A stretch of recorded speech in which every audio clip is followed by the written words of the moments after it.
All right, awesome. So we're here in the Permian Basin with Tim Doty, Sharon Wilson, and Jack McDonald.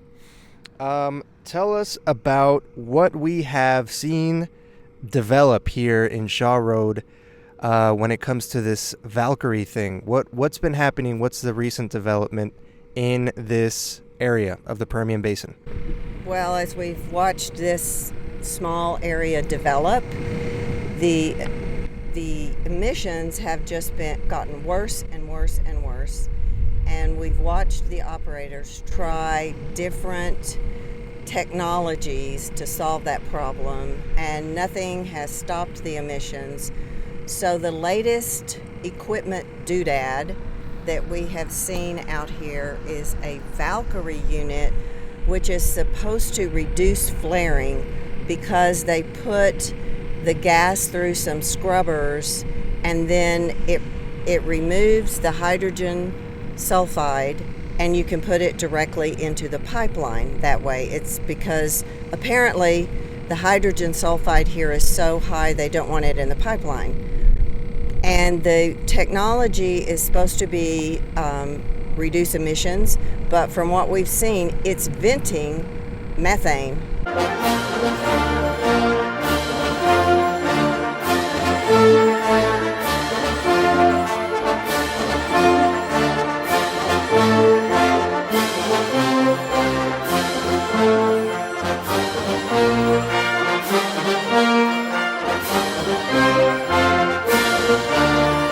Jack, can you tell us about how you discovered what this thing is? Because we're here, we've been at this road for years, but all of a sudden this new gizmo popped up.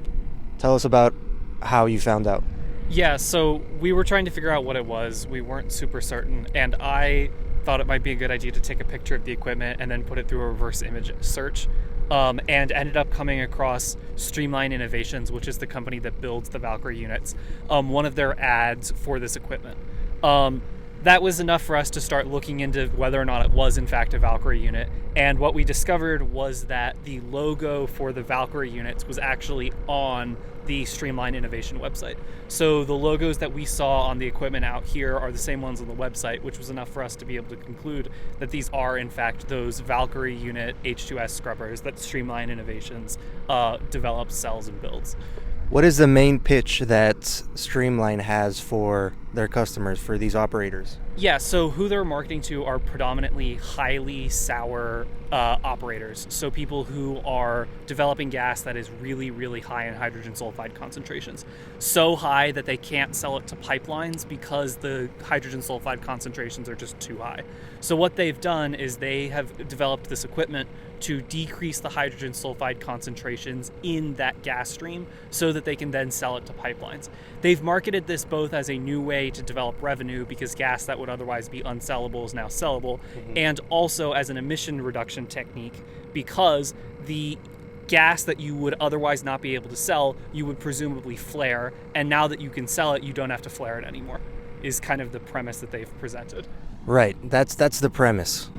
One point is that they are using some kind of chemicals to scrub the H2S gas from the rest of the gases, and the chemicals are proprietary, so we don't get to know what those are. What does that remind you of? Fracking and many things with oil and gas. Right. It's top secret. Top secret. We don't want them to know all the gunk that's in there. So the day is August 28th. We are at Widow Jane, Lux operator, Permian Basin. We have a malfunctioning flare. This is what it sounds like.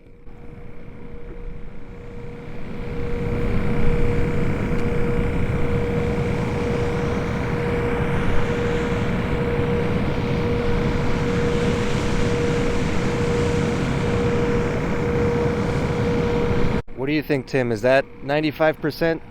Sounds like the waste stream in the combustion zone is not entering the combustion zone like it's supposed to, which is why there's an inconsistent noise going on. sounds like maybe it's overpressured. It sounds like it's overpressurized and kind of sloshing in the combustion zone, which means the combustion efficiency is not what it's supposed to be. Tim, can you tell us about what's happening with this flare and why it is not optimal performance right now? Yeah, we can see using an optical gas imaging camera that the flare is lit right now. You can see a visible flame at the top, and also with the thermographic profile that you can see that it's actually lit, but it does not appear to be combusting properly. So a flare like this typically is supposed to combust at about 98% combustion efficiency. And looking at it with an infrared camera, it has a lofting plume that's around this facility and going up in the air shed that seems not typical of the source type. So, there's extensive flare emissions at this site.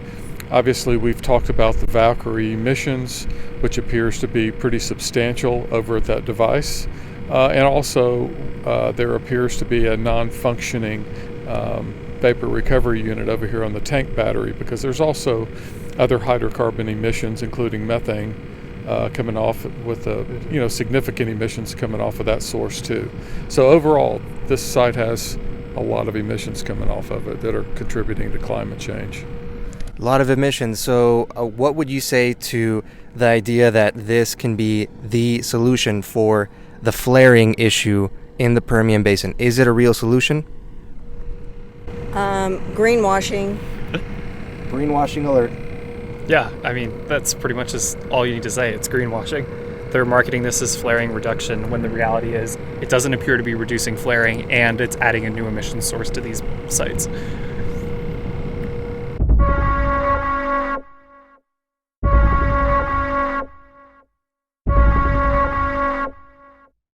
We are doing field work here in the Permian Basin, a little north of Pecos, right? On our way to Orla. So we're doing field work here, and we decided to stop at the side of the road to stop and smell the flowers. Sharon, tell us about what we're looking at here, and what would you tell someone who thinks that, this desert region that has been entrenched on by oil and gas, that this isn't aesthetic and beautiful and pretty to look at? What would you tell them? They're wrong. They say this land isn't worth anything else, but there's just, the vegetation here is really gorgeous and very interesting. I'm holding some creosote here, and it just smells divine when you crush it between your fingers. I know it's kind of invasive, but it's still very beautiful. And I don't know what this grass is, but it's just stunning. And we found the beginnings of what will be tumbleweed later. It's so green and beautiful and lush. It's hard to believe that it turns into a tumbleweed. And then we found this amazing fungus. So all of these things are important to the creatures that live here and our ecosystem, and we can't live without them, and they can't live with climate change, and neither can we. So, it's very disturbing that we're not doing what we need to do to solve climate change. We know what needs to be done. We know what the problem is, and we're just making it worse instead of doing what we need to do to solve that problem. So right now we're in, like you said, a lush green, beautiful part of West Texas. But does all of West Texas look like this? What about areas that have been drilled and areas that are oil patches? What about them? Well, they've just raised the whole area. They've just scraped everything off the earth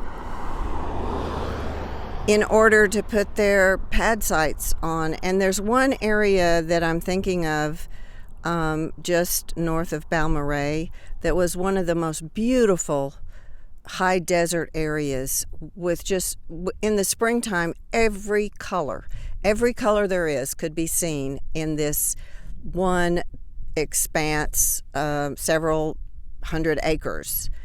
And one day I was taking one of my colleagues there, and I was talking about it as we went, how beautiful it is, and it's right over this hill, and when you see it, you're just going to gasp because it's so beautiful.